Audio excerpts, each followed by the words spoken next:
A very good morning, class 11th.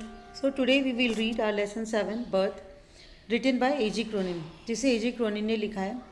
इस lesson में पहले हम बात करते हैं जो ऑथर हैं उनके बारे में. सो A.G. Cronin, इनकी डेट ऑफ बर्थ है 19 जुलाई 1896 और इनकी डेथ 6 जनवरी 1981 को हुई. बाय प्रोफेशन मतलब इनका जो व्यवसाय या कह सकते हैं जो इनका पेशा था वो था ये फिजिशियन थे, नॉवलिस्ट थे, ऑथर थे. और जो इनका जो सबसे ज़्यादा फेमस काम है, जो फेमस सबसे ज़्यादा नावल जिन्होंने लिखा वो है सिटाडेल, और एक और है वो है the two gentleman of Verona. ये इनकी दो नावल्स हैं. सिटाडेल उसमें से सबसे ज़्यादा फेमस है, और जो आपका लेसन है बर्थ ये भी उसी नावल में से लिया गया है. और इस स्टोरी में जो बताया वो ये कि जो डॉक्टर है, स्कॉटिश डॉक्टर, मतलब जो स्कॉटलैंड का रहने वाला है, वो वेल्श माइनिंग विलेज में रहता है. मतलब एक ऐसा गांव जहाँ पे कि सब लोगों का काम खानन में ही, जहाँ के लोग मतलब खदानों में काम करते हैं, वहाँ पे वो रहता है. और उसकी बाद उसका जो करियर है वो लंदन में जाकर पूरा होता है. लंदन में जाकर उसका करियर बनता है. और उसके बाद इस स्टोरी में जो बताया वो ये कि जो बर्थ है, ये स्टोरी बता रही. बर्थ बेसिकली इसी स्टोरी को इंडिकेट कर रही है कि जो बच्चा जिसका बर्थ हुआ है, जिसको मान लिया जाता है कि वो मरा हुआ है, और डॉक्टर उसको किसी तरीके से कुछ बहुत ज़्यादा मेहनत करके, उसको बहुत ज़्यादा मेहनत करनी पड़ती है उस बच्चे को ज़िंदा करने में, फिर भी उसको एनी हाउ वो ज़िंदा कर देता है. और उसको उस चीज़ को लेकर इंटरनल सेटिस्फेक्शन होता है, मतलब उसको मन में संतुष्टि होती है कि एटलीस्ट वो कुछ कर पाया.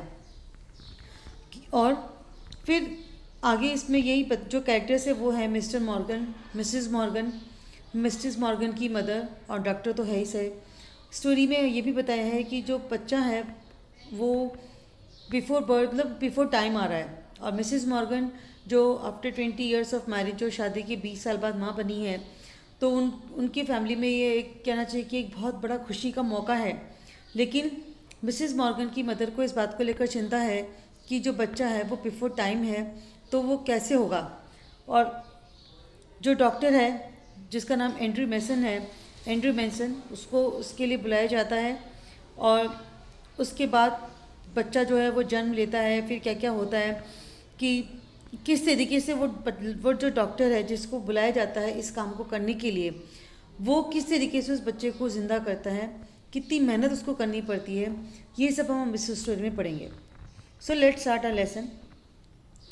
In this excerpt from the Citadel, Andrew Manson, newly out of medical school, has just begun his medical practice as an assistant to Dr. Edward Page in the small Welsh mining town of Blenheim. इस accept का मतलब होता है अंश. ये जो Citadel जो novel है उसमें से यह एक अंश है. बर्थ ये जो लेसन है ये उसमें से एक अंश है, उसमें से लिया गया है. इसमें कैरेक्टर है Andrew Manson, newly out of medical school, जो अभी डॉक्टर बनना है. Has just begun his medical practice, उसने अभी अपनी मेडिकल प्रैक्टिस शुरू करी है as an assistant to doctor Edward Page. एक डॉक्टर एडवर्ड पेज जो एक बहुत फेमस डॉक्टर हैं, उनके असिस्टेंट के रूप में. In the small Welsh mining town of Blaenelly शहर का जो वेल्श माइनिंग गाँव है, जो वेल्श गाँव है, जो वहाँ पे जहाँ पे लोगों का पेशा बेसिकली खदानों में काम करने का है, वहाँ पर अभी उसने अपनी प्रैक्टिस शुरू करी है. As he is returning from a disappointing evening with Christine the girl he loves, he is met by Joe Morgan. जब एक बहुत ही निराशाजनक शाम अपनी क्रिस्टीन जो उसकी गर्लफ्रेंड है उसके साथ वो बिता कर आ रहा है, जिससे कि वो बहुत ज़्यादा प्यार करता है, he is met by Joe Morgan. उसको रास्ते में जो मॉर्गन मिलता है. Joe and his wife who have been married nearly 20 years are expecting their first child. Joe और उसकी वाइफ सुजान मॉर्गन, जिनकी शादी को करीब 20 ईयर्स हो चुके हैं, आप उनका फर्स्ट चाइल्ड होने वाला है. दो it was nearly midnight when Andrew reach ब्रिनगोवर.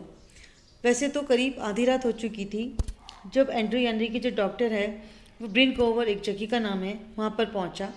He found जो मॉर्गन वेटिंग फॉर हिम, और उसने देखा कि जो मॉर्गन उसका इंतज़ार कर रहा है. Walking up and down with short steps between the closed surgery and the entrance to the hall.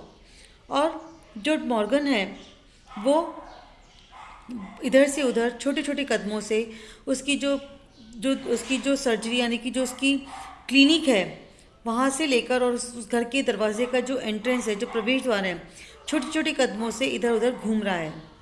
Eight the sight of him the burly driller's face express relief. At the sight of him means जैसे ही वो doctor को देखता है, means जो Morgan जब doctor को देखता है, the burly driller's face express relief, तो उस ड्रिलर का मतलब जो खदानों में जो काम करने वाला है, जिसका काम खोदना है, उसके चेहरे पे बहुत ज़्यादा संतुष्टि आ जाती है। हाँ doctor, I am glad to see you. और कहता है, अरे डॉक्टर, मुझे आपसे मिलकर बहुत खुशी हुई। I been back and forward here this last hour. Back and forward means इधर से उधर चक्कर काटना। मैं यहाँ पर इधर से उधर पिछले 1 घंटे से चक्कर काट रहा हूँ। The missus want see. Missus means missus MRS, जिसको हम मिस्टर और मिसेज जैसे कि श्रीमती के लिए जो हम मिसेज यूज़ करते हैं, ये ओल्ड इंग्लिश में लिखा हुआ है, इसलिए ये स्पेलिंग पूरी लिखी है MISSUS, मिसेज। मिसेज वॉन्ट्स ये का मतलब यू, कि जो मिसेज है वो उसको तुम्हारी ज़रूरत है। बिफोर टाइम टू मीन्स कि जो बच्चा है वो भी बहुत समय के पहले आ रहा है। Andrew abruptly recalled from the contemplation of his own affairs.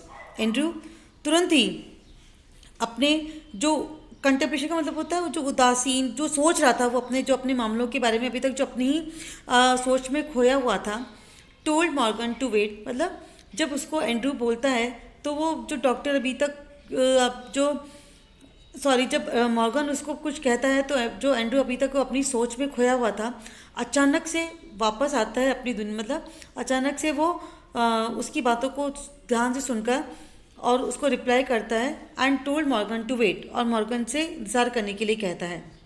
He went into the house for his bag, वो अपने घर के अंदर अपना बैग लेने के लिए जाता है।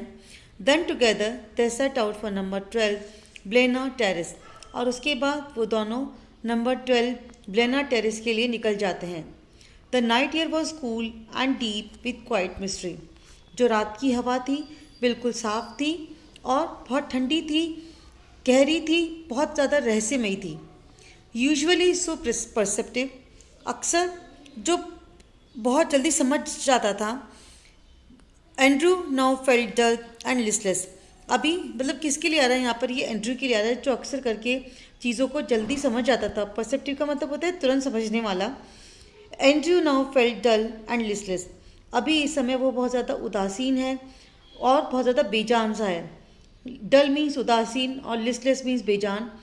ही had no premonition that this night call would prove unusual, उसको इस बारे में कोई पूर्वाभास नहीं था।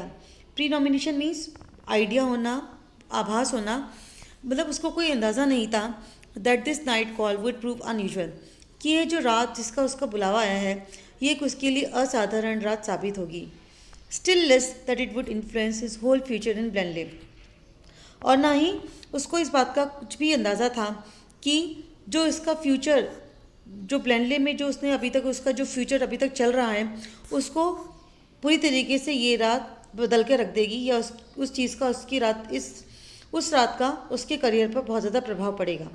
इट मीन्स जो हमने ये अभी तक जो पढ़ा वो यही पढ़ा है कि जो डॉक्टर से मैंने कहा कि जो मॉर्गन है उसकी वाइफ को, जो सुजान मॉर्गन, उसको बच्चा होने वाला है, और जो एंड्रू जो डॉक्टर है वो अपनी गर्लफ्रेंड के साथ कुछ बहुत कहना चाहिए कि बहुत निराशाजनक रात शाम स्पेंड कर आ रहा है।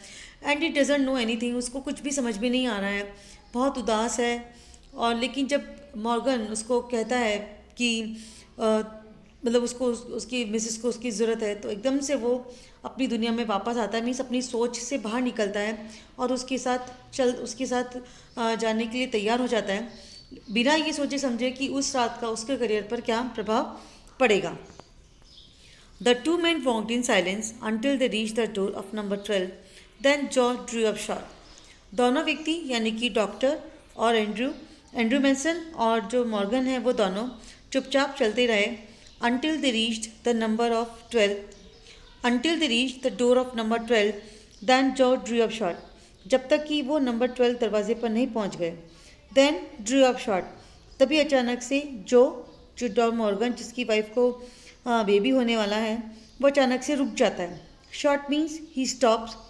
I will not come in, he said, and his voice showed science of strain.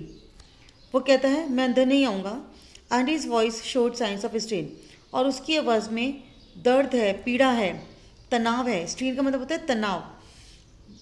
But man I know he will do well for us. वो कहता है लेकिन मुझे पता है कि आप हमारे लिए सब कुछ अच्छा ही करेंगे।